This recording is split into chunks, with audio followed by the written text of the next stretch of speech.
Muy buenos días, amados hermanos. Les saludamos en el precioso nombre de nuestro Señor Jesucristo. Por favor, acompáñenos en la oración de apertura de este servicio a nuestro Señor.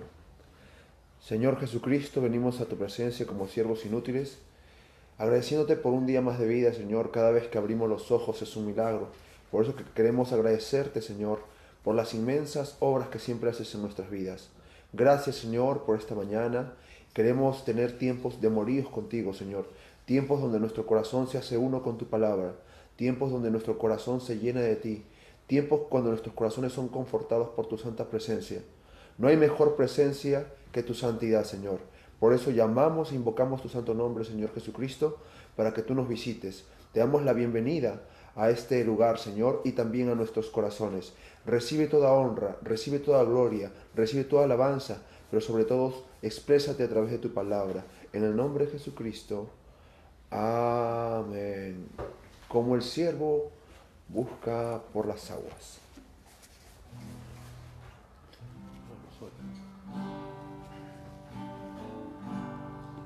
Como el siervo busca por las aguas, así clama mi alma por ti, Señor. Día y noche yo tengo sed de ti, solo a ti buscaré y lléname,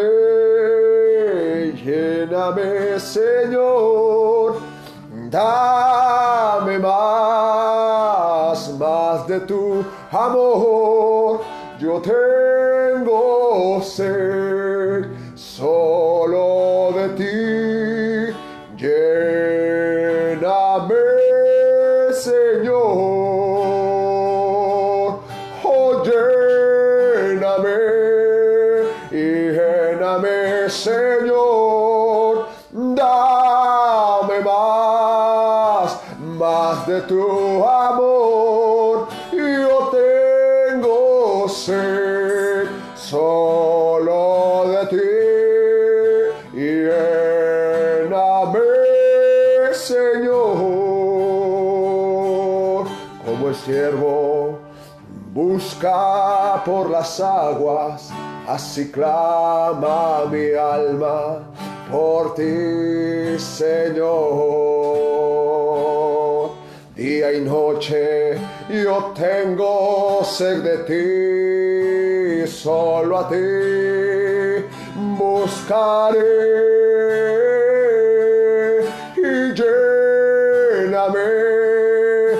lléname, Señor.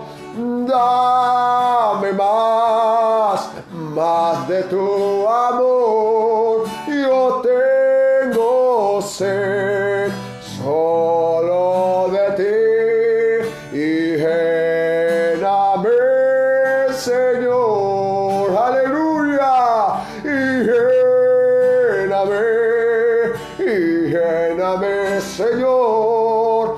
Dame más de tu amor. Yo tengo sed solo de ti.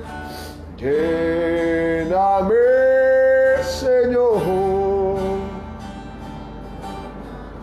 Yo quiero más y más de Cristo. Yo quiero más de su poder. Yo quiero más de su presencia. Yo quiero más y más de él. Yo quiero más y más de Cristo. Yo quiero más de su poder. Yo quiero más de su presencia. Yo quiero más más de Él. Y si vivimos,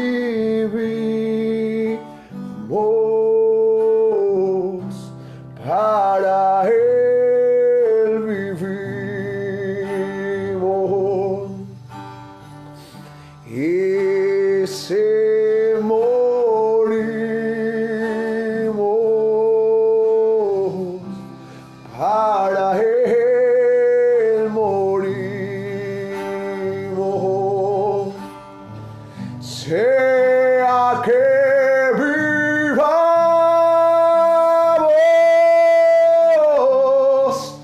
o que muramos, somos del Señor. Somos del Señor. Sea que vivamos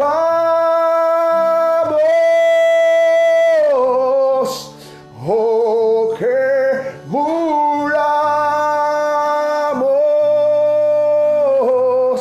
somos del Señor. Somos del Señor. Aleluya, con este canto recibiremos la palabra, el maná fresco de la mañana. Cansado del camino, sediento de ti, sumérgeme. Cansado del camino, sediento de ti. Un desierto he cruzado, sin fuerzas he quedado. Vengo a ti. Luché como soldado y a veces sufrí. Aunque la lucha he ganado, mi armadura he desgastado. Vengo a ti. Sumérgeme en el río de tu espíritu. Necesito refrescar este seco corazón sediento de ti. Sumérgeme en el río de tu espíritu. Necesito refrescar este seco corazón sediento de ti. Sumérgeme. ¿Y a quién iré? Si tú eres palabras de vida, ¿a dónde correr? No hay dónde correr. ¿A quién iré? Si tú eres palabras de vida, ¿a dónde correr? No hay dónde correr. He corrido a mi entendimiento. He confiado en la voz de mi corazón, pero me ha fallado. Me ha fallado. Entonces corro a la roca eterna. Me paro firme en la pura palabra de Dios, que no ha fallado, no ha fallado. Palabras para restaurar, luz en la oscuridad. No hay otra ciudad de refugio para mí. Palabras para restaurar, luz en la oscuridad. No hay otra ciudad de refugio para mí. ¿A quién iré?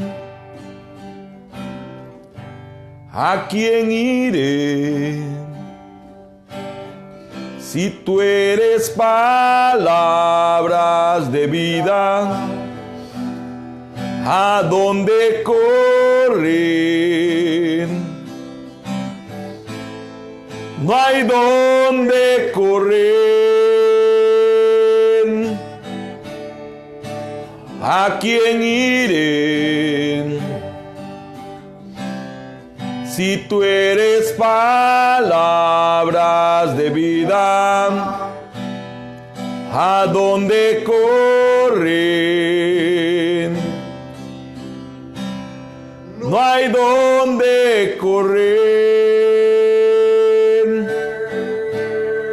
He corrido mi entendimiento, he buscado en la voz de mi corazón, pero me ha fallado.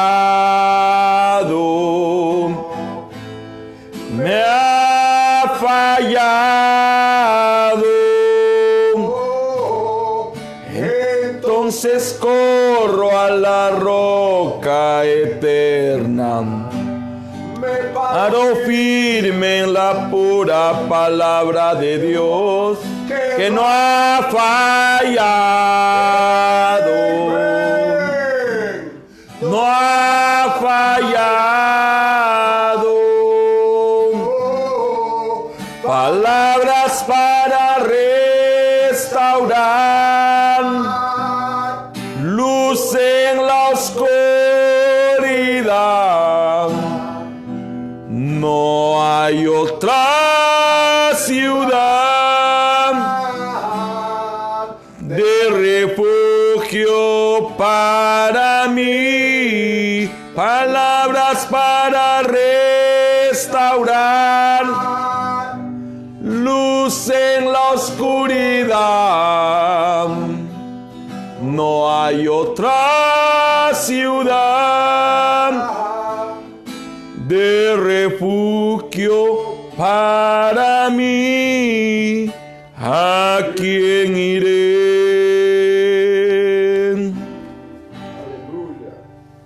Muy buenos días, preciosos hermanos.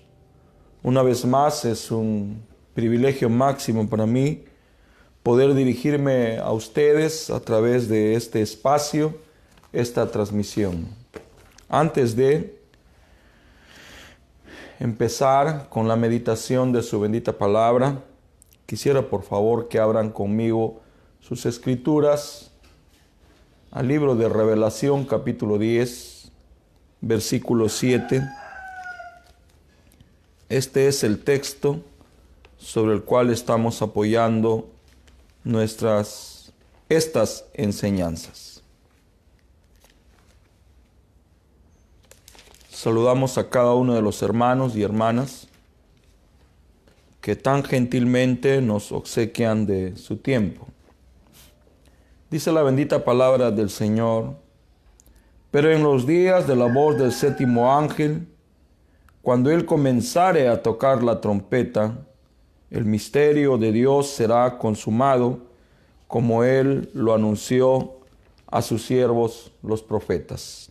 La siguiente escritura, hermanos, en el capítulo 1, el versículo 20. El misterio de las 7 estrellas que has visto en mi diestra y los 7 candeleros de oro. Las 7 estrellas son los ángeles de las 7 iglesias y los 7 candeleros que has visto son las 7 iglesias. Y ahora, la tercera escritura está en el capítulo 2 del mismo libro, el primer verso. Escribe el ángel de la iglesia en Éfeso, el que tiene las 7 estrellas en su diestra, el cual anda en medio de los 7 candeleros de oro, dice estas cosas. Bondadoso Padre Celestial, Creador del cielo y de la tierra, a ti nos acercamos ahora a través de estas palabras de oración. Señor Jesucristo, no quisiéramos avanzar ni un paso sin que tú, Rey de Reyes y Señor de Señores, puedas tomar este lugar que a ti te corresponde. En el bendito y único nombre de Jesucristo nuestro Señor, te ruego que bendigas la escritura que he leído, que cierres mi boca, Señor, si voy a perturbar la paz y la tranquilidad de tus hijos, y que abras, Señor, mi boca solamente para que pueda correr tu bendita palabra. En el bendito y único nombre de Jesucristo nuestro Señor, así yo te lo pido. Amén. Hermanos preciosos, muy buenos días. Una vez más, es para mí un grande privilegio saludarles en el bendito y único nombre de Jesucristo nuestro Señor. Expresarles nuestras gratitudes por acompañar cada día estas transmisiones, este humilde trabajo que el Señor nos ha encomendado. Dios sabe que nos paramos en este lugar con mucha reverencia, con mucho temor de Dios, con mucho temblor. No es fácil, y deben de saberlo todos los predicadores, pararnos detrás de este púlpito. Se necesita algo más que conocimiento. Se necesita algo más que sapiencia. Se necesita la inspiración de parte del Espíritu Santo. La misma inspiración que tiene el predicador debería ser la misma inspiración que tiene el pueblo, el oyente, el escucha. Si el predicador habla en un espíritu y el oyente escucha en otro espíritu, naturalmente no podrá entenderse, no podrá recibirse. Es mi oración que el Señor permita que hablemos de acuerdo a las notas sinfónicas de la palabra, respetando la inspiración de ella, y que todos nosotros podamos entrar a esa inspiración. Por la gracia del Señor, puedo ahora retomar este estudio referente a las 7 iglesias, luego de un corto paréntesis de 3 días, en el que abrí mi corazón para ustedes, a raíz del momento triste que me ha tocado y nos ha tocado vivir. A raíz de ese episodio lamentable y al mismo tiempo glorioso, medité en lo referente a la obra del Señor, en lo referente al ministerio, en lo referente a los obreros del Señor y nuestra responsabilidad como iglesia de impulsar el reino de los cielos. Dicho esto, rápidamente voy a ahora remitirme al estudio que ahora nos reúne. Estamos viendo por la gracia del Señor la edad de Éfeso. Hemos visto el significado de su nombre y cómo es que el nombre tiene que ver mucho en el carácter de la persona, y ahora decimos en el carácter de esta iglesia. Hemos visto que la palabra Éfeso significa soltar. La palabra soltar significa relajar, significa descansar, significa dejar de trabajar, dormir, hacer pausa, entrar en un estado de ocio. La razón por la cual creo firmemente que hemos tocado este estudio, primeramente debo de decir que es por la inspiración de Dios. Jamás yo tendré el valor de decir que es mi inspiración. Mi inspiración en nada les ayudaría a ustedes. Pero si es el Señor inspirando todo lo que estamos haciendo, entonces podemos encontrar ayuda en lo que el Señor quiere decirnos. Creo firmemente que la razón por la cual estamos tocando este estudio es por el significado doble que esto tiene. ¿Y cuál es el significado doble?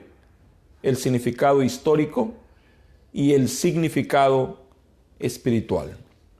Históricamente, nosotros debemos de conocer el ayer. La historia nos va a enseñar el nacimiento, el progreso, el crecimiento y la madurez de esta iglesia. Y también nos va a enseñar sus lados débiles, sus lados flácidos. ¿Por qué es importante que nosotros sepamos acerca de las historias que la iglesia ha experimentado a lo largo de estos últimos 2000 años? Es importante porque nos permite ver el tramo o el trayecto que la iglesia ha seguido a lo largo de las eras. Allí vamos a ver sus fortalezas, sus debilidades, su lado fuerte y también dónde estuvo la falla.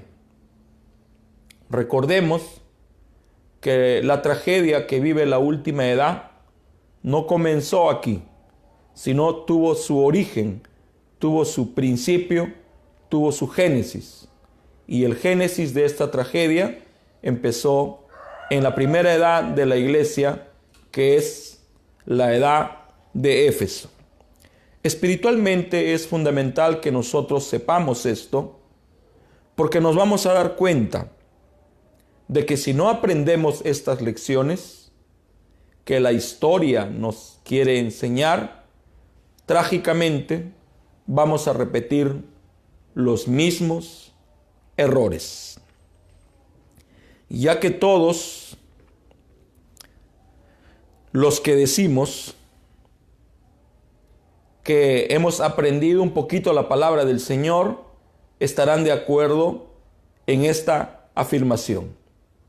Todos los demonios que pelearon en contra de las edades de la iglesia a lo largo de todos sus periodos se han reunido y se han concentrado en nuestros días, no necesariamente para hacer camping o recreo, sino para pelear en contra de la iglesia, para pelear en contra de la novia, para pelear en contra de nosotros. Mientras más conozcamos a nuestro enemigo, más posibilidades tendremos de poder vencerlo o poder doblegarle. A través de la historia ha quedado registrado las fortalezas y las debilidades de cada una de las edades de la iglesia, ahora en especial la edad de Éfeso. Hemos podido ver y se ve a través de la historia las artimañas o los trucos que ha usado el diablo para atentar contra esta iglesia, de la cual Jesús dijo que las puertas del infierno se levantarían contra ella, pero no prevalecerían. ¿Por qué no pueden prevalecer? Porque esta iglesia está fundada en la bendita palabra del Señor. Nosotros sabemos que el Nuevo Testamento está compuesto por 14 cartas paulinas aparte de los evangelios. Sabemos eso. Hemos aprendido por la gracia del Señor y miramos en las cartas que el apóstol Pablo escribió, en las cartas que escribió Pedro, en las cartas que escribió Juan. Miramos en las cartas escritas por Santiago, por Judas, aún el libro que escribió San Lucas, el libro de los Hechos. Podemos mirar allí los problemas que la primera edad de la iglesia tuvo que enfrentar. Naturalmente, estos problemas se originaron por espíritus que entraron a la iglesia en forma de pensamientos, en forma de palabras, en forma de enseñanzas o doctrinas. Si nosotros miramos detenidamente las cartas paulinas y los 27 libros que componen el Nuevo Testamento, nos podremos dar cuenta del origen o el génesis de la primera edad. Recordemos que esta primera edad tuvo el privilegio de conocer al precursor de la primera venida de Cristo, quien fue Juan el Bautista. Esta primera edad aceptó el bautismo que Juan predicaba, que era el bautismo de arrepentimiento. Esta primera edad aceptó al Cordero de Dios que quitaría el pecado del mundo, que fue presentado por Juan. Esta primera edad pasó por el aposento alto, Amén. Pasó por la edad ortodoxa, Amén. Y recibió y reconoció al apóstol Pablo como el mensajero para la primera edad. Antiguamente, cuando se escribía una carta, ¿cómo escribían las cartas en el siglo I? Los griegos eran especialistas cuando se trataba de escribir. En esos tiempos había una grande influencia griega en todas las culturas, porque los griegos eran la cuna de los grandes filósofos y los grandes sabios. Cuando ellos escribían una carta, empezaban con el saludo. Después del saludo, acciones de gracia. Si nosotros miramos las cartas que escribió el apóstol Pablo, vamos a notar que en casi todas hay un saludo, hay acciones de gracia y después hay el mensaje que él quiere transmitir. Cuando nosotros miramos la primera carta que el apóstol Pablo escribió a Timoteo, observamos un detalle diferente. Hermano José, permítame el tablet. En esta mañana voy a poner énfasis a este detalle, muchas gracias, que creo nos va a enseñar mucho. Y qué bueno, y le doy gracias a nuestro Padre Celestial, que mi hijo y mi hermano Joseph estén acompañando todos los días este humilde trabajo que el Señor Jesús nos ha inspirado a realizar. Cuando miramos el primer capítulo de la primera carta del apóstol Pablo a Timoteo, solamente encontramos el saludo. No se encuentra acciones de gracia. No se encuentra el halago. No se encuentra la presentación. Solo se encuentra el saludo. El apóstol Pablo dice así. Voy a leerlo directamente de la Biblia. Amén, hermanos preciosos.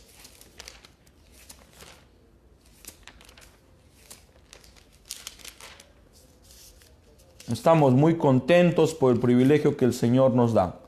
Dice así: Pablo, apóstol de Jesucristo por la ordenación de Dios nuestro Salvador y del Señor Jesucristo nuestra esperanza, a Timoteo, verdadero hijo en la fe, gracia, misericordia y paz de Dios, nuestro Padre, y de Cristo Jesús, nuestro Señor. El saludo, y no hay acciones de gracia. Directamente entra en el asunto que él quiere tocar y dice así: como te rogué que te quedases en Éfeso, cuando partí para Macedonia, para que requirieses a algunos que no enseñen diversas doctrinas, ni presten atención a fábulas y genealogías sin término, que antes engendran cuestiones, que la edificación de Dios es por fe. Así te encargo ahora. Muy bien. En otra revisión dice: tal como te rogué al salir para Macedonia, que te quedaras en Éfeso, para que instruyeras a algunos que no enseñaran doctrinas extrañas, ni prestaran atención a mitos y genealogías interminables, lo que da lugar a discusiones inútiles en vez de hacer avanzar el plan de Dios, que es por fe. Así te encargo ahora. Así te encargo ahora. Amén, hermanos preciosos. Muy bien.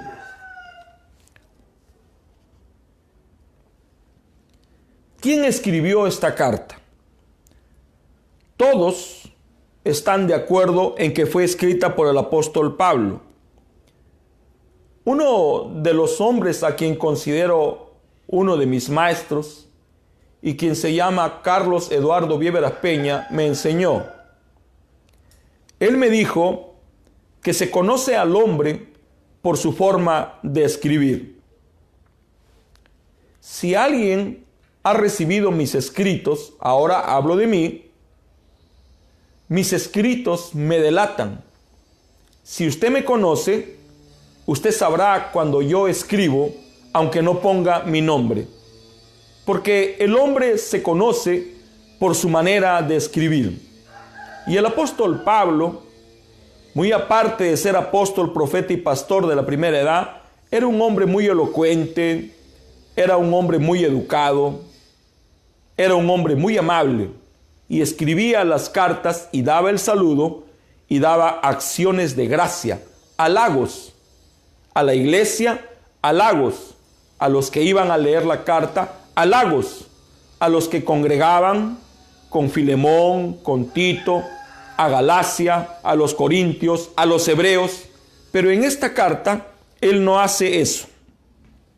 Él introduce directamente trata el asunto que ahora llama su atención. La razón por la cual el apóstol Pablo actúa así es porque era de suma emergencia lo que la iglesia estaba empezando a experimentar. ¿Y qué era lo que estaba empezando a experimentar? Diversas corrientes doctrinales. Estas corrientes trataban de desviar la atención del creyente de la bendita palabra del Señor. Ahora, sabemos que Éfeso era una iglesia preparada. Sabemos que Éfeso sabía bien quién era el mensajero para la edad. Ellos sabían cuál era el bautismo correcto. Ellos sabían quién era Jesús y también conocían quién fue el precursor de la primera venida de Cristo. Naturalmente, era casi un imposible engañar a esta primera edad. Hemos visto que nadie engañó a Éfeso, sino ellos mismos, cuando empezaron a descansar, cuando aflojaron, cuando se relajaron, cuando soltaron, cuando hicieron pausa, cuando hicieron ocio. Todos hemos visto eso en algún momento. ¿Cuáles eran las corrientes doctrinales que empezaron a oponerse al mensaje que Pablo estaba presentando. Recordemos al apóstol Pablo en las diversas cartas, como en Gálatas, irse en contra de estas corrientes, estableciendo un fundamento, una regla. Por ejemplo, él dijo, si un ángel del cielo, sabemos que un ángel es un mensajero, o si aún yo mismo trajere un evangelio diferente al que ahora estoy predicando, no lo vayan a creer, sea anatema. Aún él se colocó en esa balanza y estableció que ni siquiera él podía cambiar ni una coma, ni una tilde, ni un punto del evangelio que ahora él estaba presentando como mensajero a la primera edad. Sin embargo, él tuvo que enfrentar en sus días diferentes o diversas corrientes doctrinales. Una de esas corrientes era de los antinomianos. Los antinomianos tenían la idea de que la gracia les daba el derecho al libertinaje. O sea, habían entre los creyentes algunos contrarios a la ley que creían la gracia, pero la creían de una manera distorsionada. Amen. Creían que la salvación era solo por fe, no por obras, y que no importaba la clase de vida que ellos vivieran. Sabemos que esto es contrario a lo que enseña Santiago. El apóstol Santiago enseña en su carta cuando habla de la fe. Tú me muestras tu fe, yo te muestro mis obras, porque fe sin obras es muerta.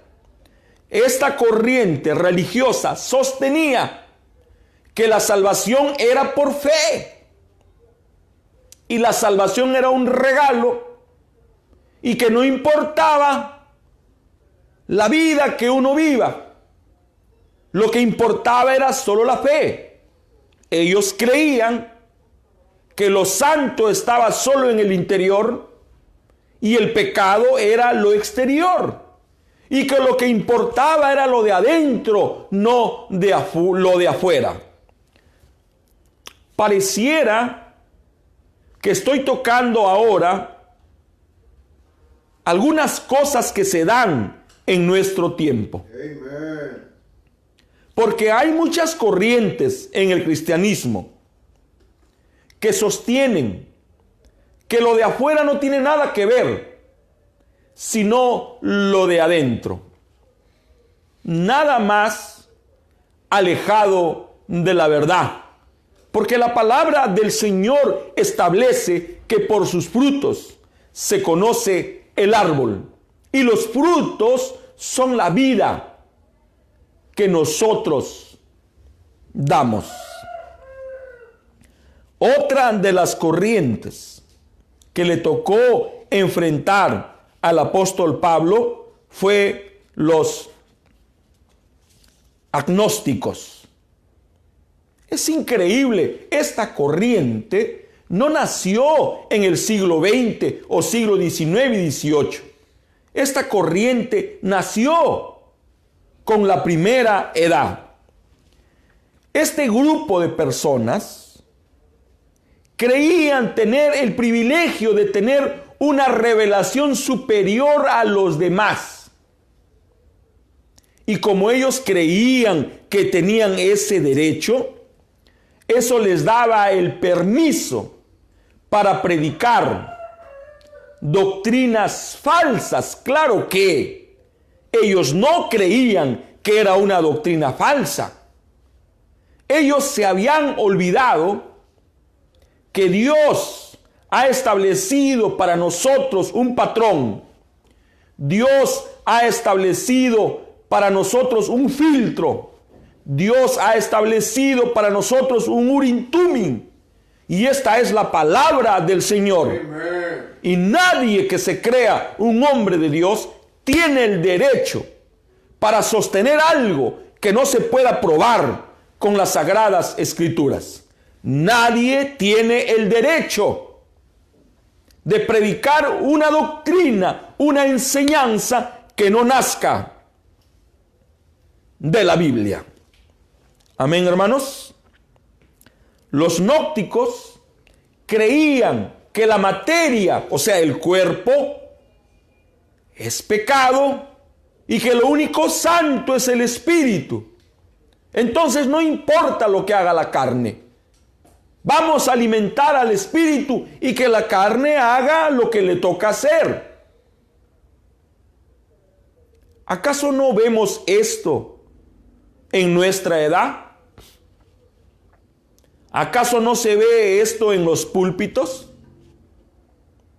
¿Acaso no se ve esto en la vida misma?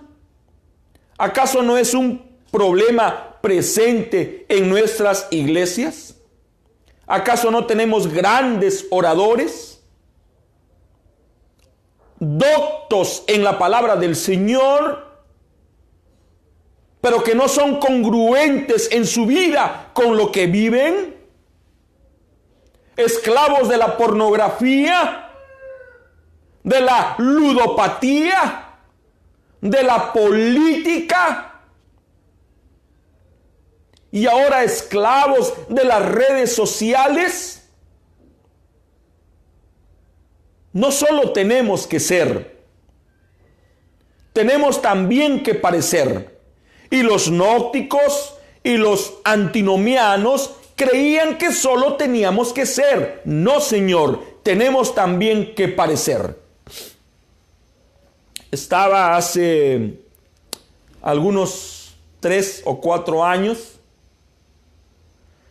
en Colorado.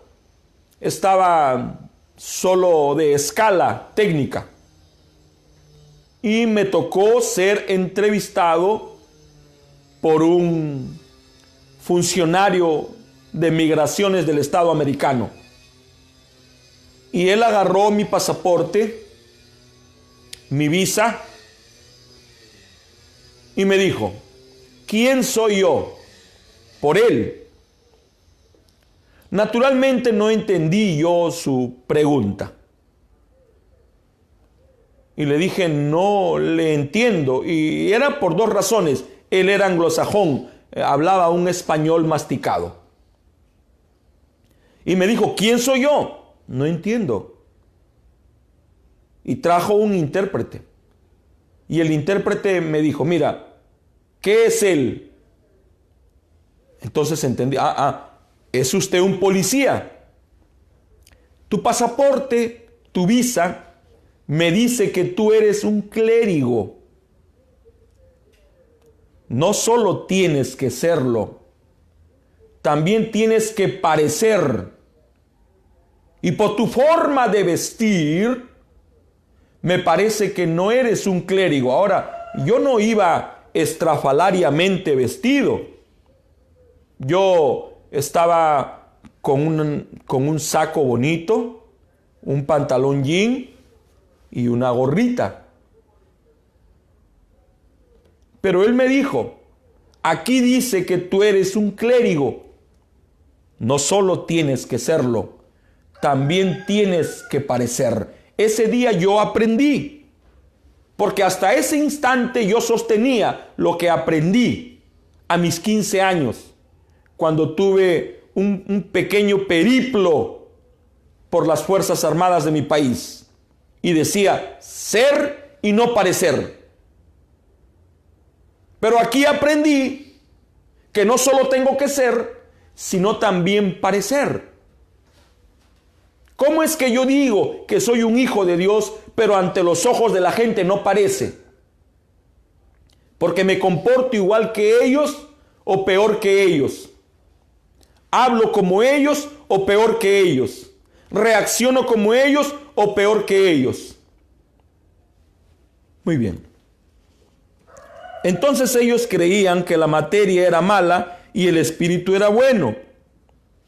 Es decir, que en nuestro cuerpo está el pecado y en nuestro espíritu está la pureza. Por eso es que vivían cualquier clase de vida. Los gnósticos creían que tenían un conocimiento superior y que esto los hacía selectos, únicos, élite. ¿No miramos lo mismo en el cristianismo? ¿No hay grupos acaso en el universo del mensaje que se creen selectos, únicos? ¿Que solo ellos están bien y los demás están mal? ¿Que solo la divina providencia es con ellos y los demás están perdidos? ¿Que solo la palabra fluye por sus altares y por los demás altares la muerte? Ellos creían que el conocimiento era la evidencia o el medio de la salvación. O sea, ellos creían que uno era salvo por el conocimiento. O sea, eran bautistas.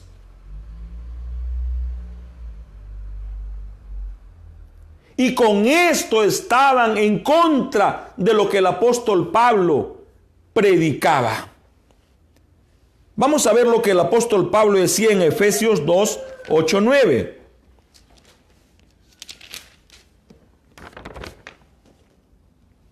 Los gnósticos creían que el conocimiento era el medio para la salvación. Mientras más sé, más salvo. Qué bueno fuera. Si así fuera, el diablo sería salvo. Amén. Porque no hay nadie quien le gane en conocimiento. Eso es lo que él le ofreció a la mujer y es lo que él ofrece hoy.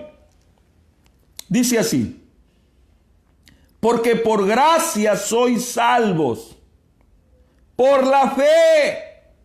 Y esto no de vosotros, pues es un regalo de Dios, un don. No por obras para que nadie se gloríe. O sea, habían dos corrientes. Una de las corrientes eran no se necesitan obras. Y estos eran los antinomianos. Solo es fe. Y no se necesitan obras.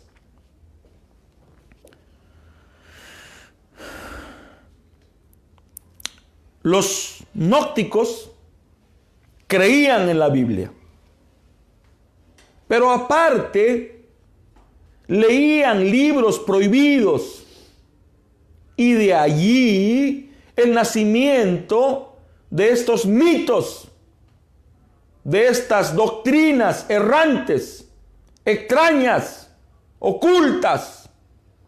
Los gnósticos creían en Jesús, pero no creían que Él se había hecho carne. O sea, creían en el Logos, creían en la unción, creían en el verbo, creían en la palabra, pero no creían que Él se había materializado. Pero no solo lo creían, empezaron a enseñarlo, empezaron a hablarlo, empezaron a predicarlo. Y con esto ellos estaban prácticamente derrumbando la expiación y el perdón de nuestros pecados, porque si Jesús no se hacía carne, ¿quién moría por nosotros? Amén.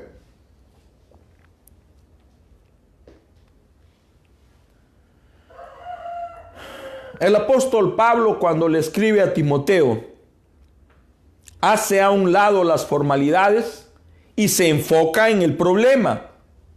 Se enfoca en lo urgente. Y hace referencia en esta carta, cuando leemos Primera de Timoteo, a enseñanzas extrañas. y a los que predican la salvación por obras. Otra de las corrientes que se enfrentaron al apóstol Pablo y sus enseñanzas fue la corriente de los judaizantes. Amen.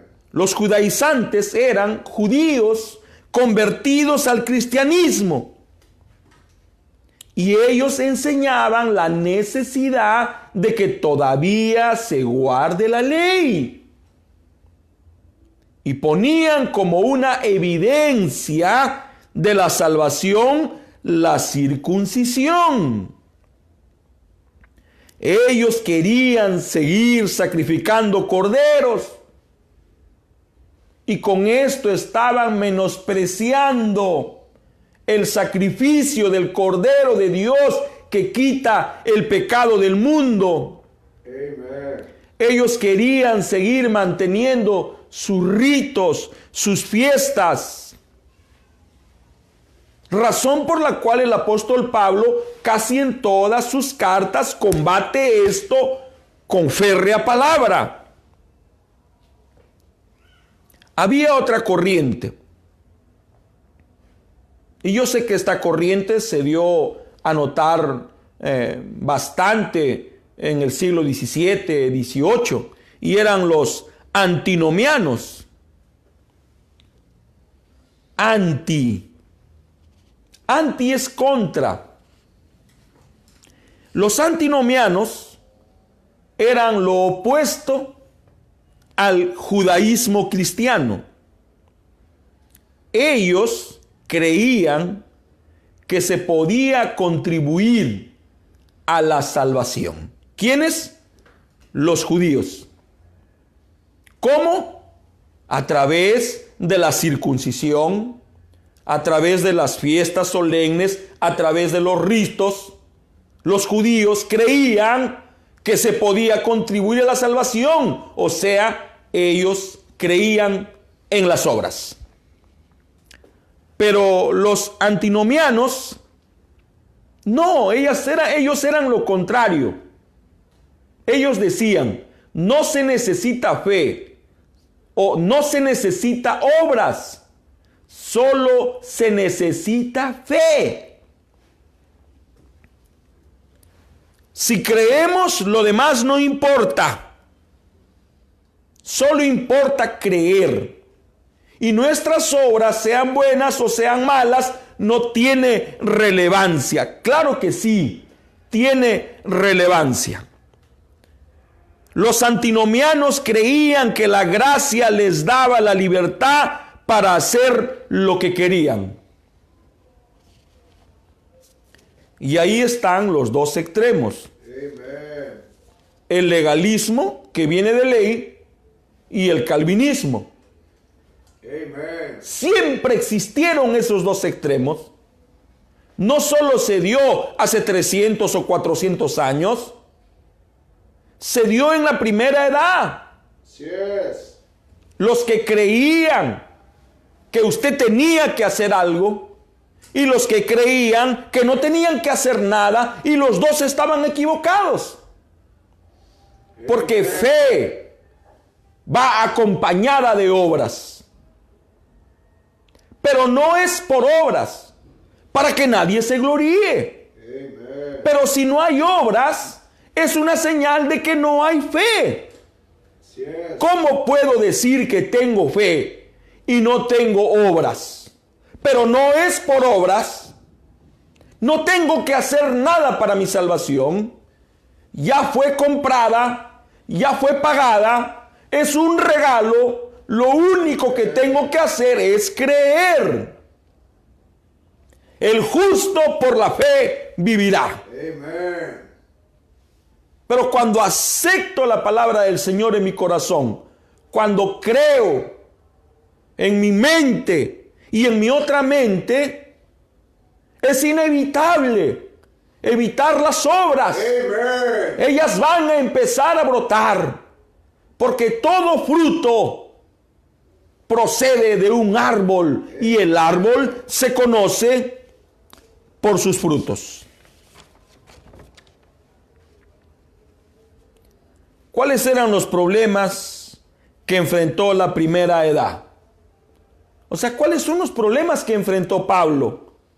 Y a ver si es diferente a los problemas que ahora se dan. Doctrinas extrañas.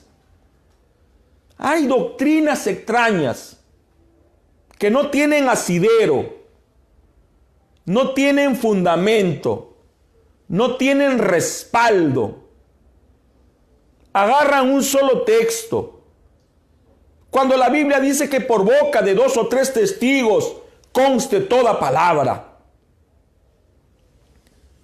Mito, mitología cristiana, creencias populares que no cuadran con la palabra del Señor. ¿Cuáles eran otros de los problemas que enfrentó el apóstol Pablo? Genealogías. Los que reclaman tener un linaje, los que reclaman ser de una familia, los que reclaman ser de una iglesia. Está bien venir de una familia correcta, está bien venir de una buena iglesia, pero no es suficiente. Esa clase de linajes no tiene mucha relevancia.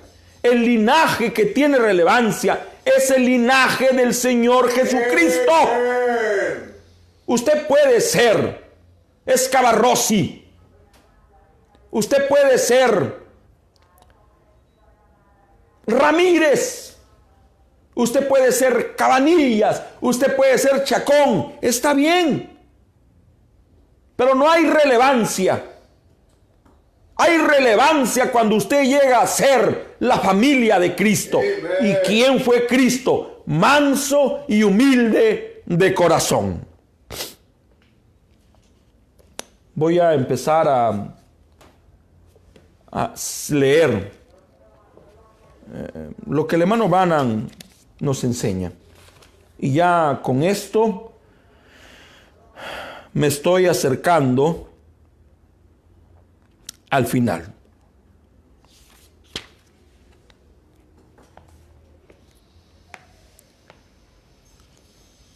Una exposición de las 7 edades de la iglesia,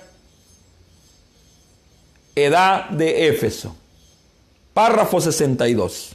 Esta primera edad sufrió grande persecución. Tuvieron que trabajar duro para predicar el evangelio y esparcir la verdad. Esa era una de sus características.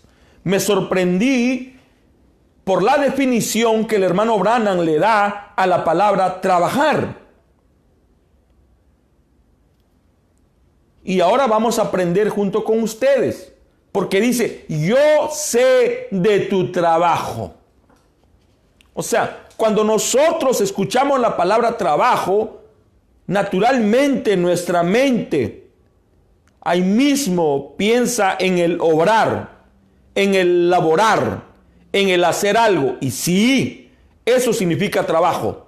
Pero la palabra trabajo en su raíz, en su etimología, significa diferente. La palabra trabajo proviene del latín tripaliare, y esto a su vez de tripalium, que era una especie de yugo para azotar a los esclavos en el Imperio Romano.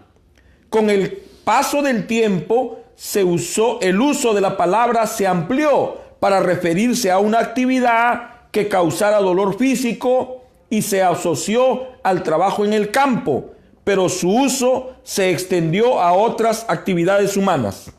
La palabra trabajo viene de trabajar, y esta viene del latín tripaliare.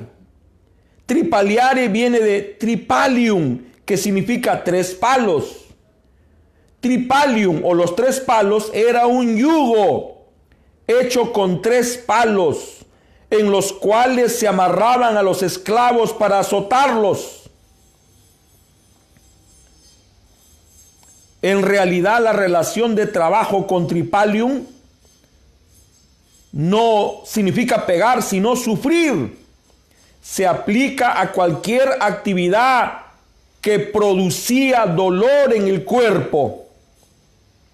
O sea, cuando Dios dice, yo sé de tu trabajo, no solo está refiriéndose a sus labores para expandir el reino de los cielos, por cumplir con la gran comisión, sino yo sé de tu sufrimiento, yo sé de tu tribulación, yo sé de tu padecimiento, yo sé de tus lágrimas, yo sé de tu dolor, yo sé por lo que estás pasando, lo que estás sufriendo. Él sabe.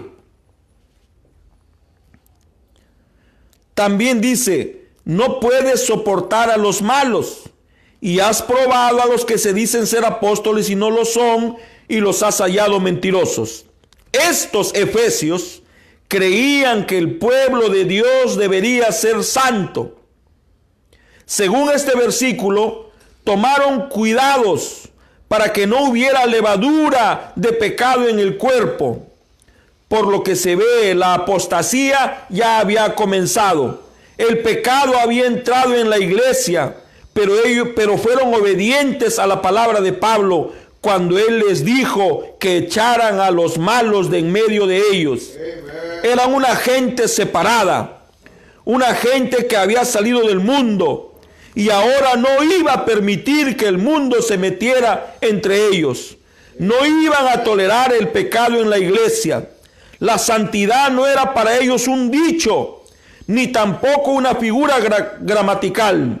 Era más bien un modo de vivir. Amen. Fueron los apóstoles, 68, quienes trajeron la palabra original al pueblo.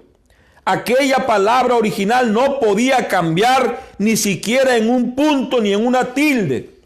Pablo sabía que era Dios quien les había hablado, y por eso dijo, aunque si yo viniera y procurara darles una segunda revelación, si tratara de hacer un solo cambio en lo que les entregué originalmente, sea yo anatema. ¿Ve usted?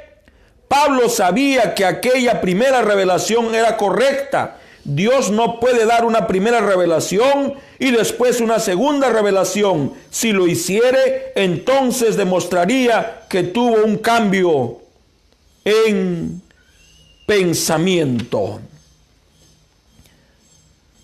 Ahora, 72. Estos falsos apóstoles son lobos rapaces, de los cuales habló Pablo cuando dijo, cuando yo me haya ido, ellos vendrán y procurarán reclamar semejante revelación, pero su propósito no es de ayudarles, sino de destruirlos.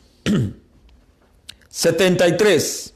Aquel espíritu del anticristo ya estaba infiltrándose en la iglesia y lo estaba haciendo oponiéndose a la palabra. Pues aquí es donde todo esto empezó, en la primera edad de la iglesia. Ya estaban negando la palabra, edificando sus propios credos y filosofías en vez de la palabra. Eso es anticristo, porque Jesús es la palabra. Ser antipalabra es ser anti-Jesús. Ser antipalabra es ser anticristo, porque el espíritu y la palabra son uno. Si usted es antipalabra, tendrá que ser anticristo. Y si eso empezó en la primera iglesia, tendrá que crecer hasta el fin, cuando tomará posesión por completo. 75. Es cambiar una sola palabra, quitando o añadiendo. Ese fue el truco original de Satanás en el huerto del Edén. Él solamente agregó una sola palabrita a lo que Dios había dicho. Eso fue suficiente. Eso trajo muerte y destrucción. Y en Éfeso fue exactamente igual. Solamente una palabra agregada o una palabra quitada y el espíritu antipalabra, anticristo, empezó a prosperar. ¿Ahora lo entienden? Allí están de nuevo esos gemelos. Allí están de nuevo esos dos árboles, creciendo lado a lado en la misma tierra, aprovechando del mismo alimento. tomando de la misma lluvia y beneficiándose del mismo sol, pero vienen de diferentes simientes. Uno de los árboles está con la palabra de Dios exactamente como Dios la dio, y la ama y la obedece. El otro árbol es de la simiente que es antipalabra, y por eso cambia donde quiere, sustituye sus propios credos y dogmas por la verdadera palabra viva, exactamente como lo hizo Caín, que terminó matando a Abel. Pero no teman, rebaño pequeño, quédense con la palabra, mantengan esa palabra entre ustedes y el diablo. Eva no lo hizo y ella falló. Y cuando la iglesia deja deslizar la palabra, entra a los abismos de la oscuridad de Satanás. Estoy aproximándome al final. Solo tolérenme un poquito más. 54 minutos. Gloria a Dios. Párrafo 80. Esto me gusta, todo me gusta. En el párrafo 80 de la edad de Éfeso, el hermano Branham recuerda los orígenes de Éfeso. Dice así: recordemos el origen de la iglesia de Éfeso. Era un grupo pequeño que estaba esperando al Mesías. Supieron de un profeta que decía era el precursor del Mesías, el cual había aparecido en el desierto de Palestina y estaba bautizando a la gente hacia el arrepentimiento de pecados. Luego ellos recibieron el bautismo de Juan, pero cuando Pablo llegó allí, les mostró que aquel profeta había muerto y que Jesús había venido y había ofrecido su vida como sacrificio por el pecado, y que ahora el Espíritu Santo había descendido para entrar en y llenar a todo verdadero creyente en Jesús, el Mesías. Cuando oyeron esto, fueron bautizados en el nombre del Señor Jesús. Y cuando Pablo impuso sus manos sobre ellos, todos fueron llenos del Espíritu Santo. Amen. Observen. Aleluya. Los éfesos. Dice, conocían lo que era obedecer la palabra y ser bautizados en su nombre, Señor Jesucristo. Y de esta manera sabían que serían llenos del Espíritu Santo. Usted no podía hacer que esa gente cambiara. Ellos conocían la verdad. Hechos 19, 1, 7. Ellos conocían el poder de aquel nombre. Amen. Vieron que aquel nombre era tan poderoso que aún pañuelos del cuerpo de Pablo se enviaban en el nombre de Jesús a gente que sufría, y los enfermos eran libertados de toda clase de enfermedades, y los espíritus inmundos eran lanzados. Aleluya. Aquel nombre obraba tan manifiestamente, admirable, que judíos réprobos en Éfeso trataron de usarlo para conjurar demonios. Ellos, se está refiriendo a Éfeso, conocían la vida justa que acompañaba a llevar aquel nombre, porque apártese de iniquidad todo aquel que invoca el nombre de Cristo. Segunda de Timoteo 2:19. Purificaos los que lleváis los utensilios de Jehová. Isaías 52:11. No tomarás el nombre de Jehová tu Dios en vano. Éxodo 27. Estos efesios eran cristianos. Ellos llevaron un nombre y aquel nombre era Cristo, el cual era el Espíritu de Dios morando dentro de ellos, y era uno de los nombres triples de su Señor. Y has trabajado arduamente por amor de mi nombre y no has desmayado. El trabajo de estos creyentes no era para Pablo o para una organización. No estaban comprometidos a programas e instituciones por medio de las cuales se estaban enriqueciendo. Ellos trabajaban para el Señor. Eran sus siervos, no los esclavos de una organización. No iban a la iglesia el domingo para hablar acerca del nombre y luego olvidarlo el resto de la semana. No ofrecían servicios de labios a aquel nombre. No, Señor, fueron sus vidas las que ellos dieron. Amen. Todo lo que hicieron lo hicieron en aquel nombre, obraban en aquel nombre. Pero si no podían obrar en aquel nombre, entonces no obraban. ¡Aleluya! Hay cosas que no podemos hacer en el nombre de Jesucristo. El hermano Branham dice, no se puede tomar vino en el nombre de Jesucristo. Dice, todo lo que hagas, sea de hecho o sea de palabra, hazlo en el nombre de Jesús. Si trabajo, en el nombre de Jesús. Si predico, en el nombre de Jesús.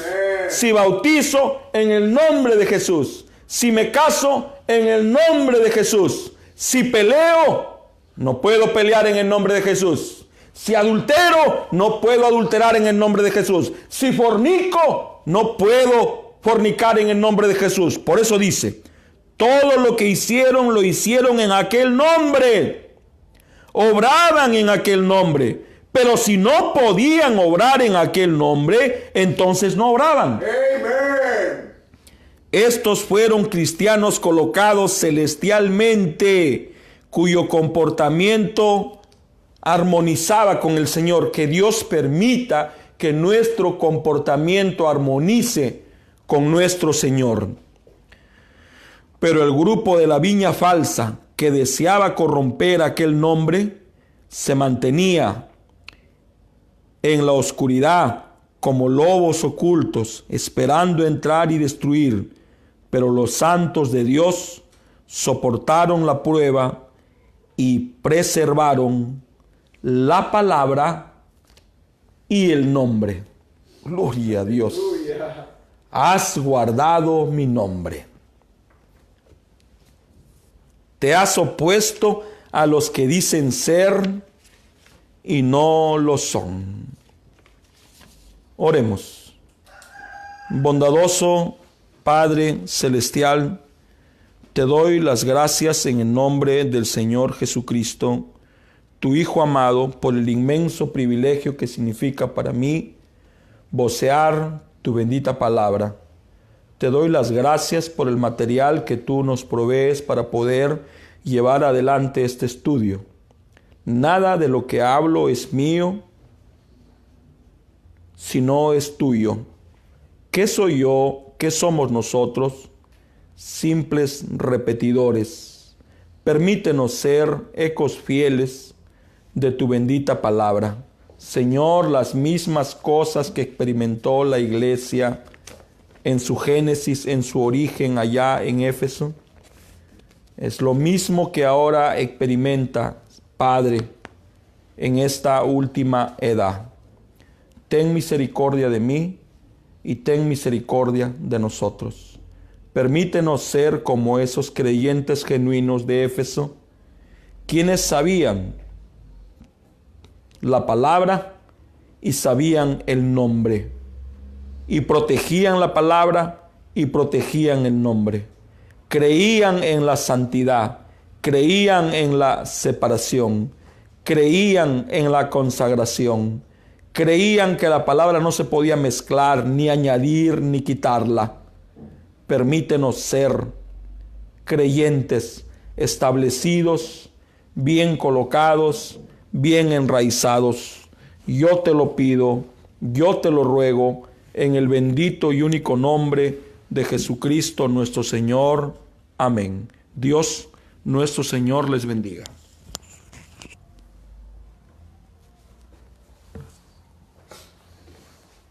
Renuévame.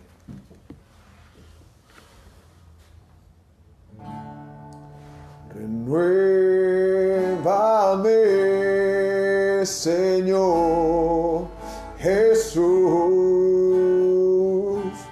Ya no quiero ser igual.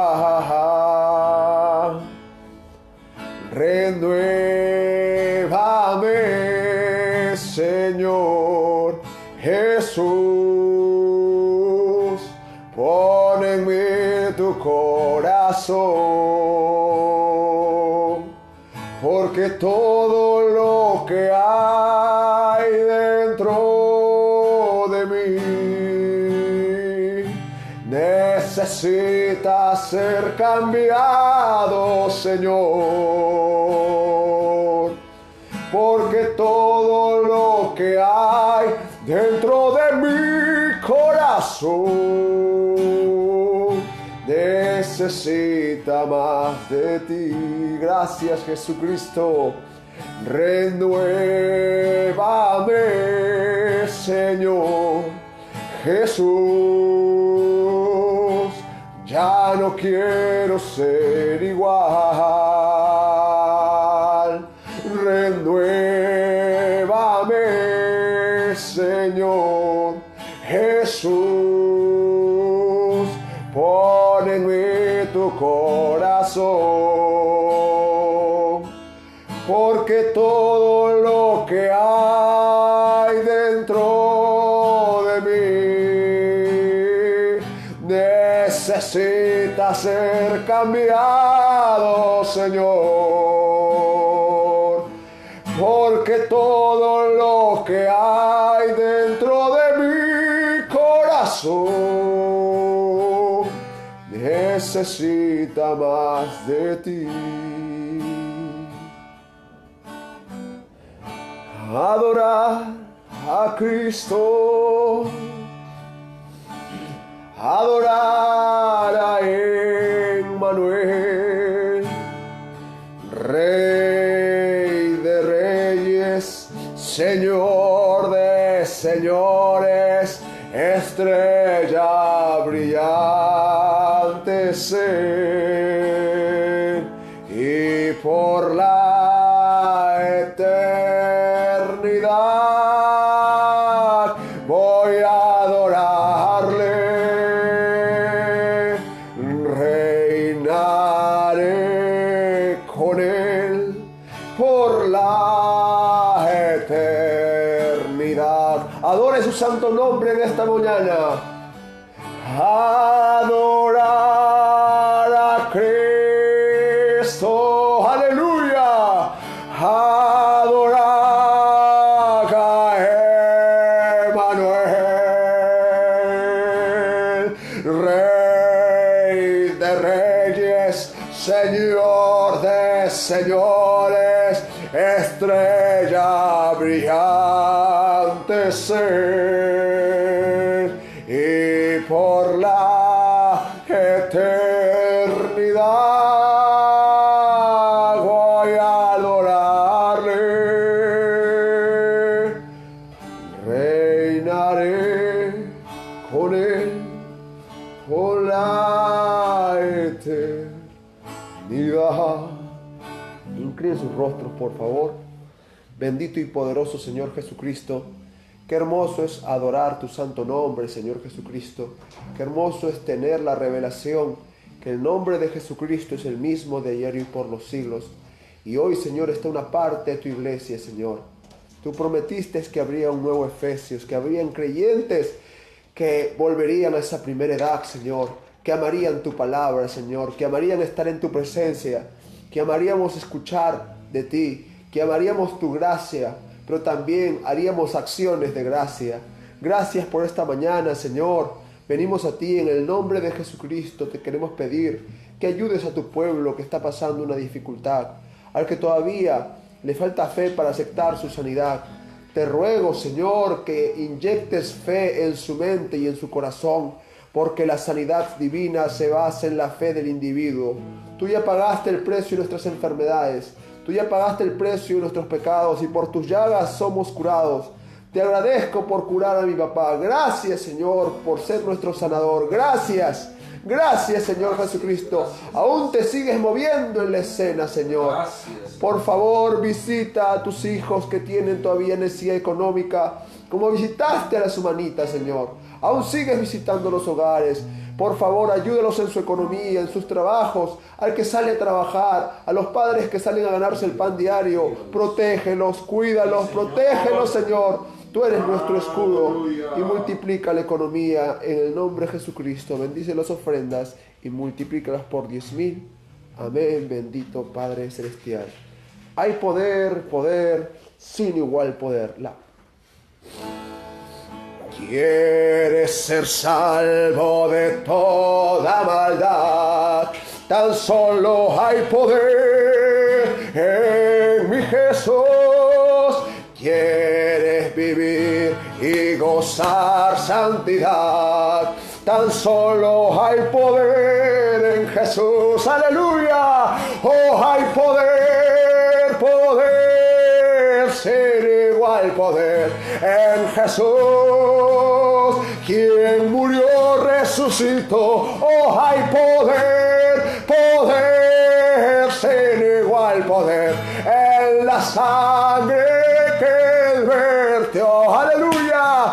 Oh, hay poder, poder, sin igual poder en Jesús, quien murió, resucitó. Oh, hay poder, poder, sin igual poder en la sangre que él vertió. ¿Quieres vencer toda cruel tentación? Tan solo hay poder en mi Jesús. ¿Quieres vivir y gozar? Solo hay poder en Jesús. Aleluya. Oh, hay poder, poder, sin igual poder en Jesús, quien murió, resucitó. Oh, hay poder, poder, sin igual poder en la sangre que él vertió. Y dulces melodías cantaré y alabanzas al Señor, a su nombre gloria yo daré por su inescrutable amor. De Jesús el nombre, dulce es para mí, canta el alma mía, melodías a mi Rey. Aleluya. Yo viví en sombras y en dolor, triste, herido, pobre y vil, mas la tierna mano del Señor me llevó a su redil. Aleluya.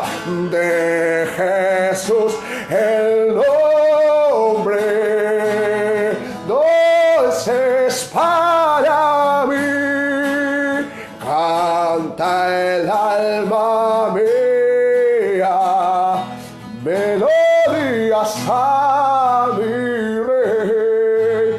Bendito sea el nombre de nuestro Señor Jesucristo. Padre Celestial, en esta mañana te queremos agradecer por habernos hablado. Hemos escuchado tu voz, Señor, a través de tu siervo, Señor. Bendice a nuestro pastor, síguete manifestando a través de él como una deidad, Señor Jesucristo. Tú estás presente cuando se invoca tu nombre, Señor Jesucristo. Gracias por visitarnos en esta mañana. Te queremos agradecer por la fuerza que nos has dado, por la fe que nos has inyectado en esta mañana. Gracias, Señor, y acompáñanos en las horas que vienen. Ayuda a tu pueblo, Señor, a seguir caminando, porque la novia sigue caminando. En el nombre de Jesucristo te agradecemos. Amén. Amados hermanos, las recomendaciones son que sigan guardando su distancia social, que se laven las manos con frecuencia, colóquense su tapaboca, por favor, y cuando van a estornudar, colóquense el brazo. Dios les bendiga, siempre tengan fe en Jesucristo. Shalom.